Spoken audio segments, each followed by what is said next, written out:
Assalamu alaikum derɗiraɓe, en ɗo ha darsere men jedidabre ha topic men wato indices ha mathematics. En waɗan driving tax law je indices.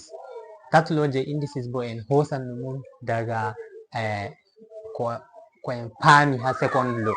Ngam man to en ɗo mari 19 raised to power a divide by 19 raised to power a, to en waɗi ɗum straight method mai en laran en ɗo mari 19 raised to power a en waɗa divide by 19 raised to power a.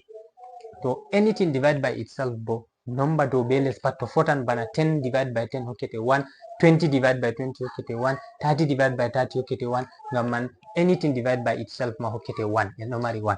To noi to en hosi second law je indices man bo en wari en lowi 19 raised to power a divide by 19 raised to power a, en vi en hosa base gotel kanjum on 19, en waɗa subtracting power mai. Ngam man 19 raised to power a minus a hokkan men 19 raised to power 0. to en famini en laran 19 raised to power 0 ɗo be 1 ɗo pat ɗum hunde gotel on. So kenan 19 raised to power 0 ɗo is equal to 1.